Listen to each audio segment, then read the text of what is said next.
Je suis vraiment mais alors là, très heureux d'être là ce soir.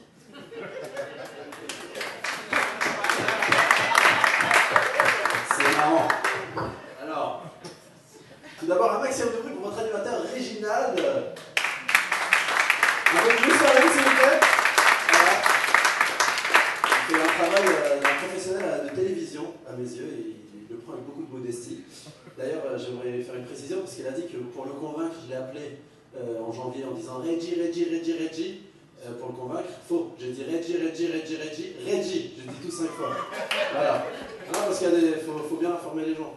Alors, je suis très heureux d'être au Vétiver. Pour moi, ça devient une soirée mythique de Montréal. Premièrement, parce qu'il y a toute cette diversité qu'on aime. Puis, il y a autant d'artistes. On a Bruno Lee qui a partagé sa passion pour la chasse au lion, si j'ai bien compris son sketch. Bebeto qui drague Clotilde, qui nous parle de cul sur les tableaux de scène. C'est quand même magique. Et la fameuse danseuse au Vétiver, il y a toujours une danseuse super belle, super talentueuse, que le couple ne regarde pas du même angle. Il y a toujours l'homme qui a le regard respectueux du mari qui est marié depuis 20 ans et qui regarde ses belles fesses bouger un peu comme ça. Voilà, c'est intéressant chérie, non, tu trouves pas? Et la femme, avec son regard à elle, moi aussi je peux faire les mêmes moves. On ralentit, mais je peux les faire. Et puis, il me fait l'honneur de terminer. Donc moi, à force de venir au Vétiver, je développe mon amour pour Haïti.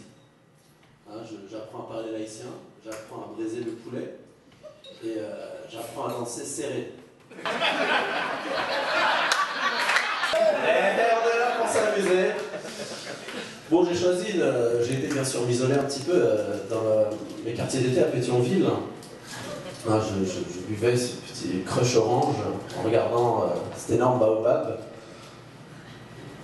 Mais non, réagissez, il n'y a pas de baobab en Haïti. Il n'y a plus d'arbre. Puis là, je lisais ce poème devenu chanson qui dit trois feuilles, trois racines, je t'ai oublié, ramasser, songer. Moi je commence doucement, ça va sur ça. C'est pour les papiers, ils disent commencer doucement après. Trois feuilles, trois racines, je t'ai oublié, ramasser, songer. Moi je passe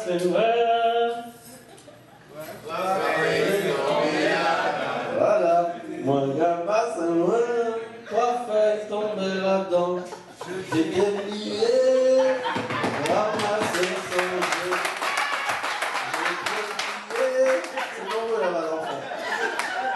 Voilà, bon là j'ai la première page du passeport, vous comme vous avez fait. Les trucs seront tamponnés par la suite. Alors d'habitude je commence le sketch par un petit exercice de rire. Aujourd'hui je l'ai modifié pour le Vétiver. Donc cet exercice de rire c'est de voyager à travers les différents rires des différentes nations. Donc un rire que j'ai pas fait beaucoup ici c'est le rire indien de l'Inde. Parce qu'il y a indien d'Amérique, mais ils sont, comme l'a dit justement Bruno Lee, constamment saouls. Donc on va faire le rire indien de l'Inde. Alors on se met en contexte, on est à New Delhi, on enjambe une vache, et une de plus, et on se dirige vers le Gange pour se laver dans de l'eau pas très propre, et ça nous fait rire. Alors on rit en indien, ça donne ça. À vous, vous avez très envie de le faire à 3, 1, 2, 3. On mange tous indien, donc forcément je vais. Bon, le deuxième rire, c'est un rire que vous connaissez certainement, c'est le rire black. Et c'est le rire qui nous introduit à notre rire. Est-ce qu'il y a des blacks dans la salle ce soir? Alors je demande, on connaît tous un black. Bon, pour ceux qui ne connaissent pas de black, parce que c'est arrivé dans des publics, les gens qui demandaient est-ce que vous connaissez tous un black? Puis il y avait des gars qui étaient hey man, je connais pas le black, comment je fais? Rassurez-vous, vous connaissez sûrement des métis, il y en a plein au Québec. Alors un métis plus un métis, 0,5 fois 2, ça fait un black. Comme ça, tout le monde est content. Le rire black classique qu'on va appeler Booker Murphy ou Eddie Diouf, ça va comme suit. On accepte avec amour ce que vous nous avez fait, on le redistribue généreusement à l'entourage. 1, 2, 3. À vous. Alors maintenant, comme je suis dans ma processus d'haïtianisation, je me haïcifie, j'ai des rires de Port-au-Prince. J'ai fréquenté les rues de Port-au-Prince en roller, j'étais le seul à l'époque. Et je vais vous faire le rire masculin et le rire féminin de Port-au-Prince. On va commencer par le rire homme de Port-au-Prince, également appelé le rire Saint-Louis de Gonzague. Voilà. Alors voilà, là-bas c'est un lycée d'hommes, donc forcément on rit mais avec fierté. Alors j'ai fait une blague à un mec Saint-Louis de Gonzague, puis voilà comment il arrive.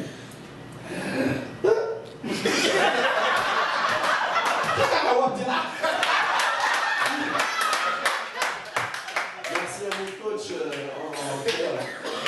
Et puis bien sûr on fait les hommes, il faut faire les femmes. Donc on va rendre honneur à ces mesdames de la lue. La lue. Les femmes hallucinantes comme j'aime les appeler. Hein, alors je fais une blague à cette douce Margaret, la plus belle femme d'Haïti à mes yeux, hein, qui habite à Montréal en ce moment, à Ridgewood. Et je fais bon, cette petite blague et elle rit en femme de la lue, ce qui donne ça. Tu as comique toi-même. C'est ça.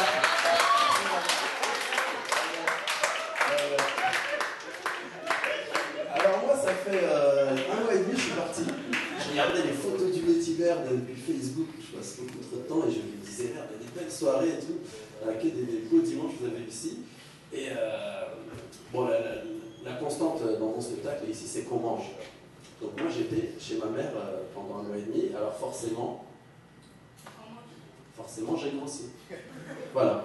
Parce qu'une mère arabe, pour ceux qui n'en ont pas, hein, d'ailleurs bravo, si c'est pas le cas, quand elle te sert un plat, il y a des snipers dans l'appartement si tu finis pas ton assiette. Armée américaine, Ben Laden, tout le monde est ami. Tout le monde est ami autour de la table, il te vit. Si tu finis pas ton assiette, gare à toi mon fils. Donc depuis que je suis rentré, tout le monde me dit, mais t'as grossi. Bon, voilà, je pense que des gens prennent des kilos dans la salle, on vous a déjà dit que vous avez grossi. Dans la salle, tranquille, tout le monde a honte. C'est bon. En général, quand on dit c'est grossi, c'est embêtant. Moi, ça fait 3-4 fois, hein, quelques jours, et comme je deviens haïtien, je me suis énervé en haïtien. Alors, tout le monde vient et me dit, ouais, ça va, ça fait longtemps, et je trouve que t'as pris 2-3 kilos, là, tu devrais te mettre sur la diète. Je dis, ouais, c'est ça, d'accord. Voilà, hein, ton ami qui vient et me dit, ouais, salut, ça fait plaisir de te voir, mais je trouve que t'as pris quelques kilos, tu devrais te mettre sur la diète. Je dis, ouais, d'accord, il n'y a pas de problème, je vais me mettre sur la diète. Hein, puis là, dernièrement, l'ami qui t'énerve le plus en général, il est français. Il me fait, bah alors Fares, ça fait longtemps qu'on t'a pas vu, bon là, t'es pas revenu tout seul, hein, il y a quelques kilos avec toi. Hein. Tu devrais te mettre sur la diète. J'ai dit, ouais, je vais me mettre sur la diète, ouais, je vais me mettre sur la diète, maman. Avec ça sort. Avec ça sort. C'est pas tout le monde. Alors pour ceux qui ne me connaissent pas trop, moi je m'appelle Fares, mon nom d'artiste c'est Uncle Fofi. Hein, Uncle Fofi c'est un nom d'artiste que je porte aujourd'hui fièrement, mais à l'époque, pour choisir ce nom d'artiste, j'ai beaucoup cogité. Hein. Choisir un nom d'artiste c'est comme s'acheter un vêtement qu'on va revêtir tout le restant de ses jours. Hein, c'est comme une première fois avec une fille. Et moi, forcément, comme ma première fois avec une fille, mon premier nom d'artiste c'était un échec. Je m'appelais Adolphe. Voilà. Je m'appelais Adolphe, je voulais me faire booker dans des salles de spectacle. Mes amis m'ont dit, si tu veux travailler dans le show business, ne t'appelle pas Adolphe. C'est très déconseillé dans ce métier.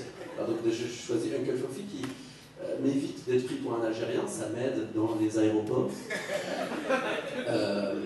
Mais puis ça me permet de pouvoir viser l'international si je rate ici. Donc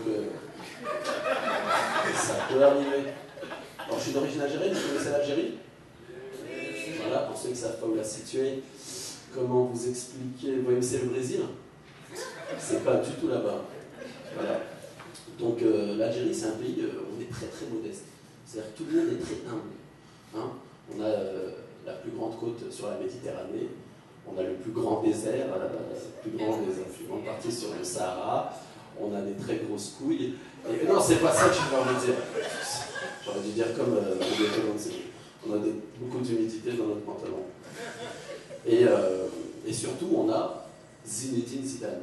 Vous connaissez Zinedine Zidane? Voilà, Zinedine Zidane, c'est la plus grande star du monde du foot. À l'époque, maintenant, ça commence à l'oublier. Et la vraie version, c'est Zinedine Zidane, et pas Zinedine Zidane. Ça, c'est une copie faite au Maroc. Les Marocains sont très forts en contrefaçon. Si vous connaissez les Marocains, voilà, c'est Jamel Debbouze à l'époque avec Zinedine Zidane, ça coûtait moins cher à exploiter. D'ailleurs, les Algériens ont cette tendance, depuis Zinedine Zidane, à s'approprier toutes les grandes personnalités du monde du spectacle. Quand tu parles à un Algérien de Sting, vous connaissez Sting, le chanteur? Il va te dire oui, Sting, il est algérien. Tu lui dis il a les cheveux blonds, il a les yeux verts, il n'a jamais vécu en Algérie. Tu dis si, il est kabyle. Les Kabyles, c'est une ethnie chez nous. Les yeux verts, je suis vert. Là, tu essaies de le piéger avec quelqu'un d'un peu plus sombre. Tu lui dis Bob Marley. Bob Marley, il n'est pas algérien, il est jamaïcain. C'est comme lui te fait non, Bob, il est du Sahara. Les gens du désert, ils sont blacks aussi. Je connais son fils d'ailleurs, Zaki. Zaki Marley. Vous connaissez?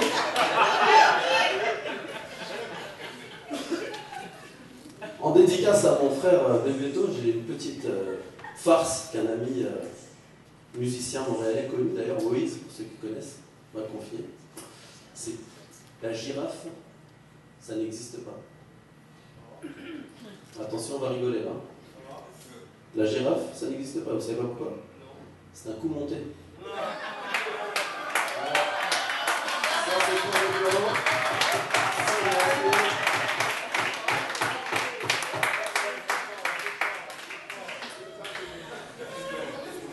Moi, je reviens d'un week-end aujourd'hui même, il faisait quand même super beau, hein. C'est un week-end d'ailleurs original. Je vais faire un tout petit hommage très rapidement.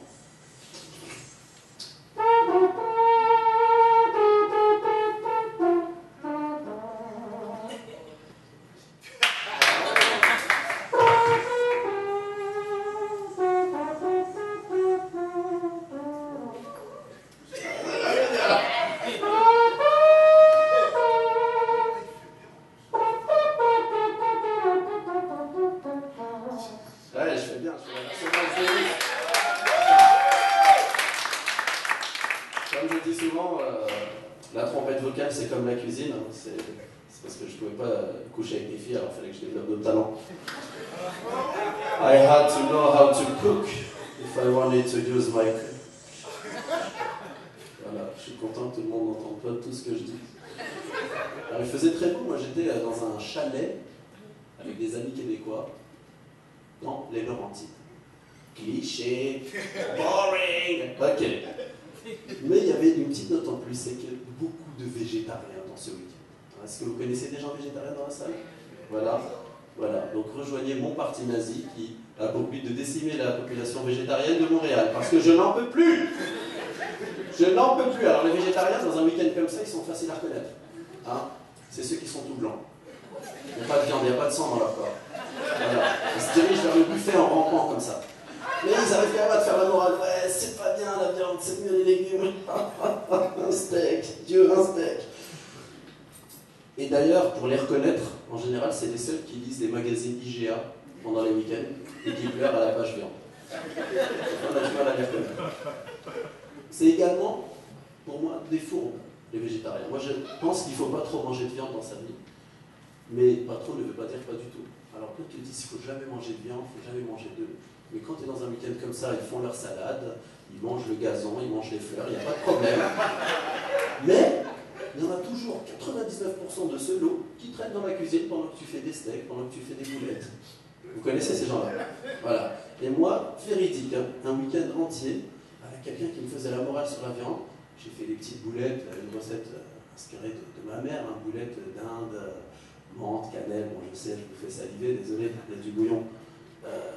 Il faut manger.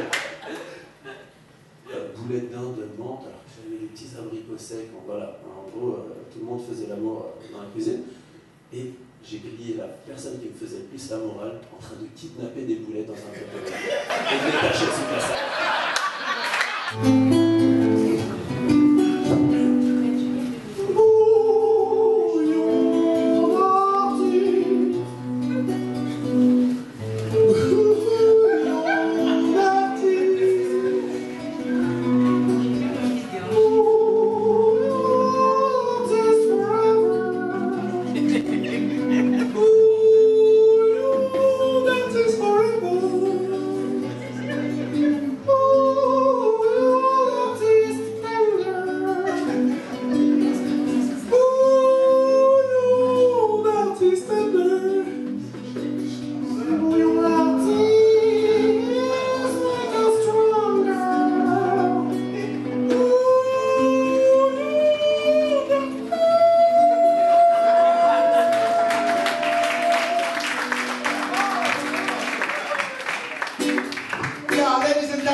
bonne soirée et surtout de bien commencer la semaine. Merci à tous les artistes qui étaient là ce soir parce que ce soir avec Concorde Poppy, Réginal original, dans Montréal avec une belle journée ensoleillée.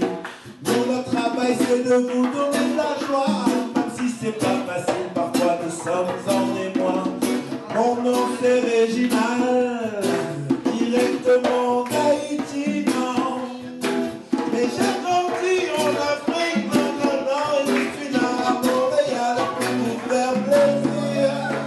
Même si chaque jour pas facile, moi lever mon lit avec moi beau que avec. Même si bagaille difficile, moi pas bien pété, moi pas de chance plus, moi pas pleurer, pas pleurer, pas prier, ça pas content. Donc gentil, nous messieurs dames, 6 minutes d'expression, merci encore d'être venus. Et je vais prendre des cours avec moi-même. Merci à tous les autres artistes qui sont venus chaque mardi au Vétiver pour les passionnés de cinéma, Ciné-Mardi. Alors encore une fois, mon Cavinou, merci en pique, merci de vous être déplacés. Il est un peu tard, mais on vous accompagne avec notre amour et notre sensibilité. Et on vous donne rendez-vous dimanche prochain. Et surtout, n'hésitez pas à en parler à vos prochains. Merci beaucoup. Ciao.